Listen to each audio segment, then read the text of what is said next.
الله على محمد صلى الله عليه وسلم. Assalamualaikum warahmatullahi wabarakatuh. Innal hamdalillah wassalatu wassalamu ala Rasulillah wa ala alihi wa sahbihi wa man tabi'ahum bi ihsan ila yaumil qiyamah. Bapak dan Ibu, keluarga besar Masjid Ar-Rahman, Kota Baru Parahyangan. Semoga Allah senantiasa menjadikan hati kita hati yang bersih, hati kita mudah untuk bersaudara, hati kita mudah untuk memberi rahmat. Kalaupun kita memiliki 1000 alasan untuk berpisah di dalam kebersamaan, semoga Allah menghadirkan 1001 alasan untuk tetap kita bersama. Kalau kita selalu mencari alasan, pasti ada alasan. Tapi kalau kita mencari pahala, selalu ada alasan lebih banyak daripada alasan untuk berpisah. Allah selalu memberikan kepada kita petunjuk bahwasanya dalam kehidupan ilmu yang kita pelajari selalu menjadikan kita penuh rahmat kepada hati kita. Dan ini merupakan indikator di antara hambanya Allah ketika mereka senantiasa berkomitmen untuk senantiasa mampu menjadi keluarga di dalam perjalanan menghambakan diri kepada Allah.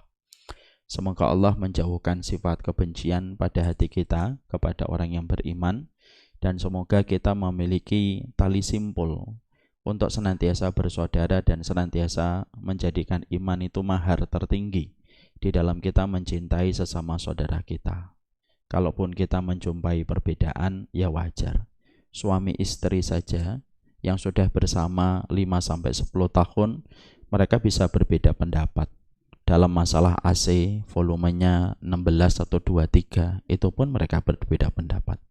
Ini saya bukan curcol ya, contoh ya. Artinya bahwasanya kalau kita selalu menjumpai perbedaan, selalu ada perbedaan. Tapi itulah yang selalu kita senantiasa waspada. Semoga Allah memberikan kepada kita hati yang bersih. Semoga kita menjadi keluarga di antara keramaian umat. Semoga setiap ilmu menjadikan kita banyak memiliki udzur untuk saudara kita. Dan semoga nanti dengan kecintaan yang selalu kita kedepankan, jangan dianggap itu biasa. Kecintaan yang kita kedepankan kepada orang yang beriman itu merupakan amalan hati yang nilainya begitu besar dan termasuk amalan besar dan pokok di dalam menuju kepada Allah. Semoga kita senantiasa memiliki komitmen untuk mencintai sesama orang yang beriman.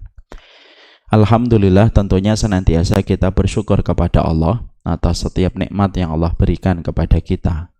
Orang yang beriman itu tidak rumit kalau dia bersyukur, karena perkara apapun yang dia jumpai sudah bisa melampangkan hatinya untuk bersyukur. Dia selalu memiliki alasan terindah untuk bersyukur kepada Allah. Nabi Sulaiman tidak perlu melihat istana yang megah yang dia punya untuk bersyukur. Nabi Sulaiman cukuplah melihat semut ketika berjejer sudah menjadikan beliau bersyukur kepada Allah. Syukurnya ketika mengucapkan Rabbi auzi'ni an ashkura ni'mataka allati dan seterusnya, itu menjadi syukur yang diterima oleh Allah, menjadi syukur yang dikenang oleh Allah, menjadi syukur yang menyejarah sampai kepada kita hari ini. Betapa kaitannya semut dengan Sulaiman adalah kaitan kesyukuran. Inilah yang menjadikan kita harus paham, kalau orang itu semakin beriman, kata Imam Ibnu Qayyim, maka dia akan semakin mudah melihat perkara kecil untuk menjadikan dia bersyukur. Dia tidak perlu menunggu yang besar, karena hatinya sensitif terhadap perkara yang kecil, sehingga dia menjadikan apapun yang hadir pada hidupnya adalah bersyukur. Syukur itu obat dari kesempitan hati. Syukur itu merupakan penawar dari segala problem yang kita merasa berat. Makanya siapapun yang telah bersyukur, dia telah mendapatkan penawar. Siapapun yang telah bersyukur, dia telah mendapatkan obat dari setiap masalah yang dia jumpai dan setiap masalah yang dia dapatkan. Semoga kita senantiasa dituntun oleh Allah untuk bersyukur. Dan kata Imam Ibnu Qayyim, Allah itu kalau senang kepada manusia, dijadikan hatinya sensitif untuk bersyukur kepadanya dalam setiap urusan. Mungkin kita sering mendapatkan cobaan, tapi kita harus ingat, cobaan itu tidak boleh menghilangkan bagaimana kewajiban hati kita untuk bersyukur kepada Allah dalam setiap urusan. Semoga Allah menjadikan kita menjadi hamba yang bersyukur setiap waktu, setiap saat sampai kita nanti berjumpa dengannya. Amin insyaallah. Kita mulai kajian kita. Saya pernah didatangi sama seorang wanita bersama dengan bapaknya dan ibunya, seorang akhwat. Beliau menyampaikan tentang perjalanan rumah tangga yang telah dijalani oleh beliau bersama sang suami yang pada saat itu tidak hadir. Lalu pada saat itu beliau menyampaikan problematikanya bersama dengan sang wali, yaitu sang bapak, menceritakan tentang banyak hal yang ada pada kehidupan rumah tangga yang telah dijalani oleh beliau. Biduk rumah tangga yang telah dia lewati berjalan lebih dari 10 tahun dengan berbagai macam problematika yang ada. Keinginan untuk berpisah begitu besar. Dimulai dari 3 tahun pertama sudah ingin berpisah. Lalu bersabar hingga 4 tahun, bersabar 5 tahun, sampai akhirnya 10 tahun. Seakan-akan perasaannya sudah tidak tertahan lagi untuk berpisah. Maka saya sempat bertanya kepada beliau, dulu proses pernikahannya pacaran atau proses pernikahannya ta'aruf? Lalu beliau menjawab proses pernikahannya ta'aruf.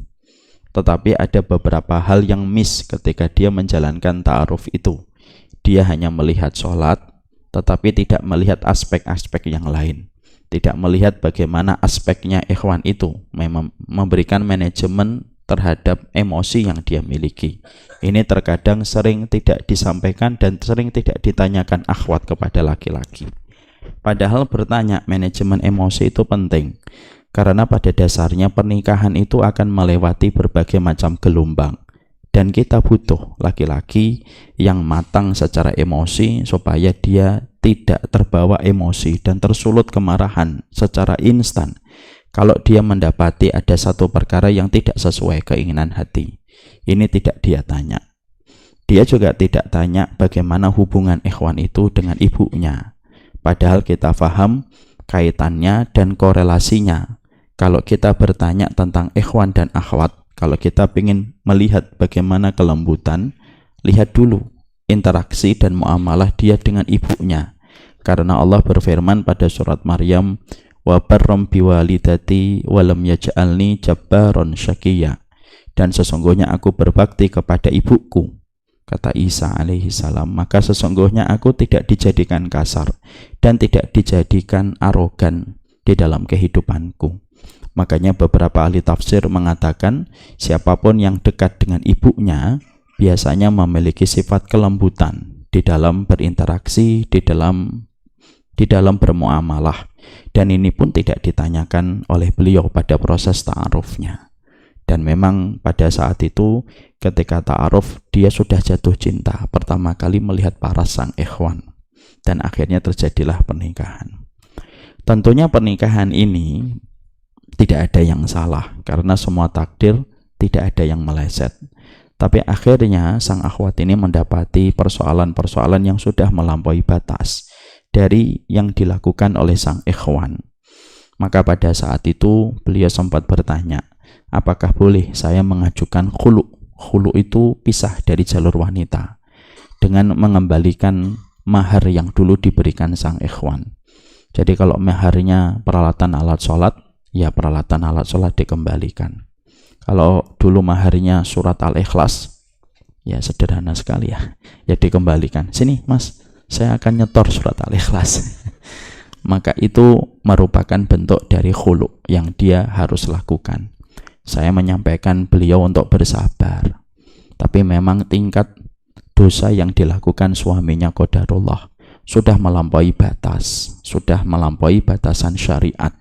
Dan tentunya saya menyampaikan kepada beliau untuk istikharah dan meminta second opinion dari ustadz yang lain selain saya. Qadarullah akhirnya beliau berpisah. Apa pelajaran yang kita dapati pada pelajaran itu? Kita bukan hanya mempelajari tentang proses ta'aruf yang salah, tapi ada sebuah insight yang penting untuk kita ambil. Ternyata ketika seorang akhwat salah memilih imam pada kehidupan, maka konsekuensinya itu berat. Akhirnya dia merasakan kesedihan, dia merasakan masalah bertubi-tubi yang silih berganti tidak segera kunjung selesai dengan solusi, dan itu mengambil kebahagiaan pada hatinya dan kebahagiaan pada hidupnya, dan itu menjadi sebuah penyesalan biasanya, walaupun sekali lagi tidak ada takdir yang salah. Maka disitulah kita mengambil sebuah analogi yang gampang. Kalaulah kita ketika salah mengambil imam pada biduk rumah tangga, konsekuensi yang harus dibayar itu sangatlah mahal. Maka sama pula kita juga harus paham, dalam konteks yang lebih luas kita harus mengerti ilmu pada kehidupan kita adalah imam kehidupan. Karena tidak ada imam bagi kehidupan kita kecuali adalah ilmu. Karena tidak ada komandan tertinggi pada kehidupan kita kecuali adalah ilmu. Allah ingin supaya disembah dengan ilmu. Makanya Allah turunkan kepada kita Al-Quran, Allah utus kepada kita seorang Nabi Muhammad, tidak lain tidak bukan tujuannya supaya kita menyembah kepada Allah itu dengan ilmu. Inilah pula yang menjadikan kita harus paham. Kita tidak hanya dituntut bagaimana kita berta'aruf dengan ikhwan yang akan menjadi suami kita supaya kita tidak salah pilihan. Kita tidak hanya dituntut bagaimana kita berta'aruf dengan akhwat ketika dia kita pilih menjadi ibu anak kita dan menjadi madrasah pada perjalanan hidup anak-anak kita. Tapi kita juga dituntut bagaimana kita berta'aruf dengan ilmu, karena kita paham sekalinya kita salah dalam proses kita mengenali ilmu yang kita nobatkan, ilmu itu menjadi panduan dan imam kehidupan kita. Akibat yang ditimbulkan dari kesalahan mengenali ilmu semenjak pertama, akibatnya lebih parah daripada akibat yang ditimbulkan dari salah ikhwan dan salah akhwat. Salah ikhwan masih bisa untuk ditebus, misalkan mungkin menikah kembali. Salah akhwat mungkin bisa ditebus, misal, yaitu ekstrimnya itu misal menikah kembali. Tapi kalau kita mendapati salah ilmu, tentunya itu sesuatu yang berat dan akibatnya bisa panjang. Karena sesungguhnya, karena ilmu berkaitan tentang bagaimana kehidupan kita nanti di hadapan Allah. Dan ilmu merupakan sesuatu yang ditanya oleh Allah pertama kali. Sebelum Allah tanya tentang sholat kita, sebelum Allah tanya pula tentang bagaimana ibadah-ibadah makhdoh yang kita lakukan, maka Allah itu bertanya dulu, ilmunya kita sesuai dengan jalur yang Allah ridhoi atau tidak.